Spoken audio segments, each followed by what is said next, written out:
오랜만이야. 원작이 있는 작품이 리메이크될 땐 언제나 많은 우려가 함께합니다. 원작을 좋게 본 팬들에게 작품이 가지고 있던 고유의 색깔과 감성을 잃지는 않는지, 캐스팅은 원작의 캐릭터들과 싱크로율이 맞는지, 명장면이나 명대사는 어떻게 재해석할지, 심지어 각색이 들어가면 원작과 결이 다르다며 아쉽다고 말하는 사람들, 거의 그대로 만들면 감독만의 색깔, 리메이크한 작품만의 독창성이 없다고 아쉽다고 말하는 사람들이 있으니 언제나 리메이크 작품이라는 건 독이 든 성배 같은 위치라고 볼 수 있죠. 그렇기에 영화를 좀 본다는 사람들이 종종 일컫는 일명 주동우 3부작 중 하나인 먼 훗날 우리를 국내에서 리메이크한 작품이 개봉한다고 했을 때 다양한 반응이 나왔습니다. 청년 취업 문제부터 시작해 이루어지지 않는 첫사랑, 어느 한쪽이 특별히 빼어나지 않은 사회적으로 같은 최하층에 위치한 두 남녀가 오랜 기간 감정을 쌓아오며 꿈과 사랑, 성장을 마주하는 이야기는 분명 국내에서도 호응을 불러올 수 있는 소재이지만 원작이 엄청난 명작이라고 볼 수는 없기도 하거니와 비교적 미남 배우과에 속하는 정백연 배우의 남자 주인공을 친근하고 장난기 가득해 보이는 구교환 배우가 맡았고, 수수하고 갸냘퍼 보이는 주동우 배우의 여자 주인공을 시원시원한 키에 너무 아름다운 비주얼을 가진 문가영 배우가 맡았는데, 자칫 잘못하면 원작의 분위기를 내지 못할 수도 있겠다는 생각은 저 역시 들었거든요. 하지만 개인적으로 저는 굉장히 만족하면서 보고 왔습니다.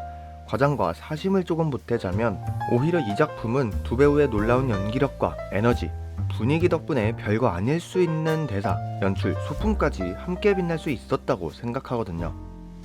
그래서 오늘은 아직 작품 만약에 우리를 볼지 말지 망설이시는 분들에게 제가 작품을 보며 느꼈던 좋았던 점과 아쉬웠던 점에 대해서 이야기해 볼 텐데요. 영상엔 크고 작은 스포일러가 포함되어 있으니 감상에 유의해 주시길 바랍니다. 정원아, 잘 왔어. 많은 분들이 제일 우려했던 부분은 앞서 언급했듯 캐스팅과 관련되어 있다고 생각합니다.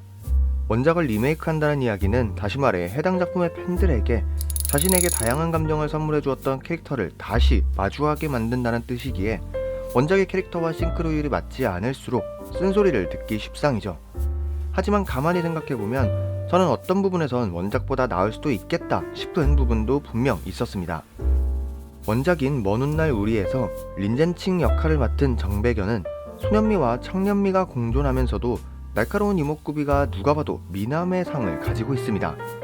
팡샤오샤오 역할의 주동우는 처진 눈매의 작은 입, 묘한 슬픔을 담고 있어 보이는 이미지인데, 그렇게 원작인 먼 훗날 우리에서의 둘은 서로의 상처를 보듬어주려 노력하지만 실상은 자신의 앞가림 하나 쉽게 해내지 못하는 현실에 지쳐 서로를 끝까지 붙들고 있으려다 헤어진 느낌이라면, 만약에 우리의 은호와 정원은 조금 다른 결의 현실 커플을 연기합니다. 은호 역할의 구교환 배우의 연기는 제가 개인적으로 제일 좋아하는 연기 스타일 중 하나인데, 연기보다는 자연스러운 대화를 하듯 내뱉는 발성과 톤, 시선 처리와 호흡은 순식간에 관객들을 현장으로 끌어들여 이입시키는 데 탁월했고, 묘하게 찌질하기도 사랑스럽기도 애처롭고 날카롭다가 무너지는 모습이 그 나이대의 청년들, 지금의 청년들을 그대로 담아내는 것 같았습니다. 이는 정원 역할을 맡은 문가영 배우에게도 제가 감탄했던 부분인데, 시원시원한 키에 또렷한 이목구비, 4차원같이 엉뚱한 매력은 배우 자체가 가진 에너지일지라도 이를 그대로 사용하는 것이 아닌 이렇게 활발하고 다정하고 사랑에 울고 웃는 사람이 상처를 받으면 얼마나 더 큰 감정을 관객들에게 전달할 수 있는지 잘 보여주었습니다. 그렇게 이 두 배우가 그려낸 작품 속 사랑은 서로를 위해 무엇이 최선일까, 내가 이 사람을 사랑하고 있음을 어떻게 보여주어야 행복해질까를 고민하다 끝끝내 서로가 서로를 떠나는 것이 최선이다를 힘들게 받아들이는 커플의 모습을 보여줍니다.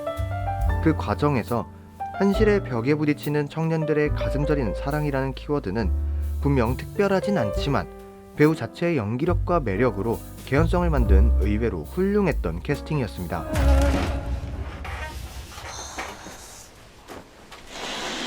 조금씩 하나씩 잃어갈수록 깨닫게 되는 게 있었다. 지금 너 위해서 이러고 있는 거 아니야? 제발 좀 그런 말 안 하면 안 돼?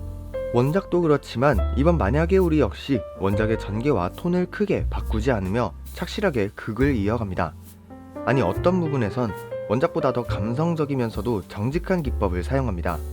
은호와 정원이 처음 만날 때, 헤어질 때, 그리고 다시 만나게 되는 상황엔 항상 태풍이 함께했고, 집이 필요했던 정원에게 은호가 집이 되어주었고, 그렇기에 더 좋은 집이 되어주고 싶었던 은호는 계속해서 무너지는 자괴감과 자신의 꿈과 현실 사이에서 감정적인 집이 되어주지 못하는 연출도 괜찮았습니다. 원작과 마찬가지로 사랑을 나눴던 과거는 색깔이 있지만 현재 시점에선 흑백으로 화면이 바뀌는 부분은 당연히 이번 작품에서도 똑같이 연출되는데, 한 가지 재밌는 건 곱씹어 보면 생각보다 대사들이나 연출이 많은 해석의 여지를 남긴다는 거였습니다. 정원이 자신의 고시원 단칸방에서 작은 창문에 들어오는 빛 한 줄기에 자신의 답답하고 허탈한 마음을 표현하는데, 은호가 자신의 집 창문을 활짝 열며 들어오는 빛을 안겨주면서 이거 너 가져 라는 말을 하죠. 여기서 빛은 은호가 만든 게임 속 캐릭터가 사랑하는 여자를 끝끝내 다시 만나 되찾아야 하는 색깔을 표현하기도 하고, 항상 스케치로만 표현되던 은호의 그림, 작품들이 처음으로 색깔을 갖게 되는 순간이기도 하며, 건축가가 되겠다던 정원이 자신의 꿈을 이뤄낸 지금의 순간을 표현하기도 합니다.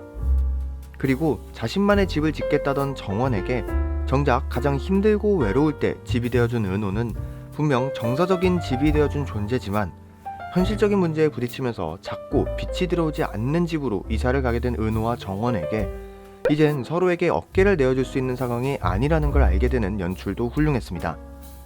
한때는 창문을 활짝 열어주던 은호가 커튼을 연 정원에게 짜증을 내며 다시 커튼을 쳐 빛을 막아버리고, 이제야 비로소 자신에게 빛이자 색깔이었던 정원을 잃어버린 은호가 자신의 감정을 녹여낸 게임이 많은 사람들에게 호응하며 꿈을 이루게 되었다는 이야기는 다소 동화적이지만 장르적으로 허용할 수 있는 연출들이죠. 근데 에릭이 제인을 못 찾으면 어떻게 돼? 새드 엔딩이잖아. 세상이 흑백이 돼버려. 그럼에도 불구하고 역시 아쉬운 부분은 존재합니다. 가난한 청년, 어렵지만 둘이기에 행복했던 둘이 함께 살았던 첫 번째 공간인 은호의 집이 우선 원작과는 다르게 너무 좋습니다.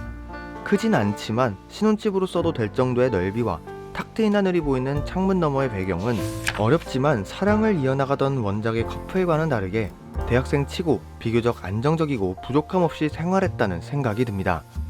집이 이렇다 보니 이 둘이 아르바이트하는 장면에서도 생활비를 버는 느낌이 아닌 용돈벌이를 하는 느낌이라, 조금 직설적으로 표현하자면 힘든 상황에서도 서로를 응원하고 의지하며 사랑을 했다는 이들의 이야기에 몰입하는 게 어려워지기도 합니다. 또한 은호의 게임이 가진 후회, 그리움, 응원, 사랑 등 복합적인 감정과 서사가 담긴 게임의 의미가 만약에 우리에선 제대로 기능하지 못했다고 생각합니다. 왜 이 단순하고 마이너하고 개인적인 작품이 흥행을 하게 되었는지 어림잡아 유추할 수 있을 뿐, 원작이 담아냈던 게임의 의의를 충분히 담아내지 못합니다. 그저 배우들의 피지컬, 지난날을 뉘우치기라도 하듯 게임 개발에 몰두하는 은호의 모습, 게임의 결말을 보며 살며시 미소를 머금는 정원의 모습만으로 관객들은 비로소 서로에게 확실히 안녕을 건넸구나 생각하게 만들 뿐이죠. 여러분은 만약에 우리 어떻게 보셨나요? 여러분들이 가장 열렬히 사랑을 했던 때는 언제이신가요? 편하게 댓글 남겨주시고 저는 다음번에 또 다른 리뷰 영상으로 찾아뵙도록 하겠습니다. 감사합니다. 그때 내 집이 되어줘서 정말 고마웠어. 그 시절에 나는 너 정말 많이 사랑했던 거 알지? 알지? 진짜 묻고 싶은 게 있었는데, 만약에